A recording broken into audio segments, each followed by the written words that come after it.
Hi, my name is Dave, and I'm an alcoholic and drug addict. I've been clean and sober. It'll be 21 years on June the 7th of this year, and I was out there for 25 plus years in the dark world of addictions. And it wasn't a pretty scene, and I saw a lot of things and I did a lot of things, and I'm here to tell you what it was like, what happened, and what it's like now. So let me tell you a little bit about me. So I grew up on a hobby farm years and years and years ago. And I always had this feeling in me where something was missing inside, like I had a hole in me. And I felt like I didn't fit in. I felt like the black sheep of the family. And I was bullied and picked on when I was a kid at school and at home. I had nasty brothers. And so as time went on and I got a little bit older, I think it was around 7 or 8, I had a taste of alcohol. And it really didn't affect much other than I liked the taste. So it wasn't really until I was 12 years old that I snuck a bottle of beer from my brother and I went to the chicken coop and I drank it. And because I've lived in fear all my life at home, self doubt and whatever else, I drank the bottle of beer. And when I drank that bottle of beer, it was just like a warm feeling going down my throat. And that hole that I talk about, it just seemed the beer filled the hole up, and I felt like I was normal, whatever normal was. That's how I felt good. And then when it wore off, I was back to not feeling good. I knew, oh, alcohol will fix all my problems. So as the years went on and I got 18, it was my 18th birthday, and I went out and my brother took me out and got me drunk and whatever, and major hangover when I came home and couldn't lift my head up or nothing. But I knew I could put up with that if I knew that alcohol was going to solve all my problems. So then when I was 21 years old, unknown to me, I was going down the dark road of addictions. And that carried on. I did everything. I lived in the streets. It took me everywhere. I lost my family, lost my friends, lost everything. It took me on a whirlwind. I was chasing a high, as we all do. We all chase a high, which we never get. So as I was chasing the high, it was no high no more. So I got into the drugs, and I got into a lot of trouble, and I got into AA and hated school, and I hated this and I hated that, and it was no good and the whole bit. I was so sick, and I couldn't hold a coffee or nothing. They said welcome, and you're welcome to come back and everything. And I thought, geez, these people know who I am, and they're welcoming me to come back. So, anyways, time went on, and I finally got sobered up a little bit and got my life sort of back in order. And they used to tell me when I first got there, take the cotton batting out of your ears and put them in your mouth, and you have nothing good to say. And you listen to the ones that are achieving the sobriety. But anyways, I didn't stay. I went back out. But within that time that I was in the program for, I think, 5 or 6 years, 7 years maybe, I went back and got my grade 12. And then I went on to university because I wanted to help people with addictions at that time. And I took some addiction courses at university and I graduated, and I found out that I wasn't as not say dumb, but I didn't think I was really smart. So, anyways, when I got my grade 12, that sort of perked me up a little bit, and then my university. And then after university, I was all gung ho to go into the addiction field, and something happened, or I don't quite remember, but, anyways, I relapsed. And when I relapsed, I lost everything. And everything that I built up was out the window, and I drank worse and used drugs worse. So I was out there, I think, for 7 or 8 years. And within that time, I met another alcoholic girl.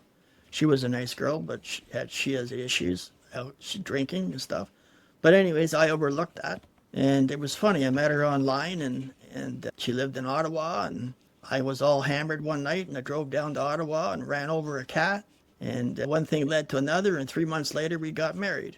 And actually, everything was really good. But when we got into the alcohol, that was a different story. And we used to have altercations, and the police used to come and visit us. And she would fight with the police, and she would go to jail. And, anyways, and then we just go back. Anytime we weren't drinking, we were good. It's when we hit the alcohol, things weren't good. And I'm not saying we didn't, I don't think I realized it at the time. But, anyways, as we go on, so got into a lot of trouble, and my last drunk, which I really remember, because they say if you don't remember your last drunk, you haven't had it. And I'm not going to go into detail with it, but we had an altercation, and the police came, and it was pretty serious. And she started fighting with the police again and punching them and doing whatever, and I just sort of stood back, and they decided to take her in. And she even got out of her handcuffs in the police car. And then they had to pull over, I guess. That's what they were telling me, pull over and re-handcuff her. But anyways, I had a life flash. And my life flash was, if we continue on the way we were doing this, that the next time the police came to the door, it would either be myself in a body bag, it would be her in a body bag, or it would be both of us in a body bag. That's how bad it got at the end. And our alcohol really progressed. She was drinking as much as I was, and it just wasn't a good scene. And it was like that. I was now drinking 24 hours a day. I was drinking it like juice, and it wasn't doing anything for me. So when that happened that night, and she said she was going to kill me, and she told the police that she was going to kill me when they took her away, and when I get out, I'm going to kill him. And I think about 4 o'clock in the morning, they phoned me and they said they were letting her out. And I said, she's not coming back here. But anyways, I had a really close friend, and they went and picked her up, and they sobered her up a little bit, and she came back. And I said to her, she phoned me, and I said that we have to do something because one of us aren't going to be around. And I just knew that something was bad going to come. So we decided to go back to AA because there was nobody else that would take us. We had no family. Well, she didn't have family in this area, but I didn't have any family that would talk to me. So we went back to AA, and there they go. They welcomed me. Hello, how are you? And it was really hard because of the shame and the guilt, and I had already been in there a few times. And going back, if you're in the program or whatever program you're in, going back and staying is a good idea, because when you go back out, that door swings both ways. But when you go back out, it's harder to come back in, and a lot of people don't. And I pretty much crawled coming back.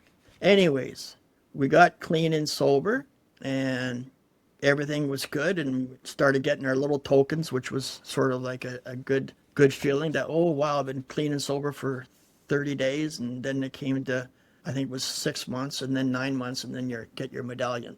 Unfortunately, she's back out. She would go to her family on the train, and she'd get all drunk, and then she'd be sober with me.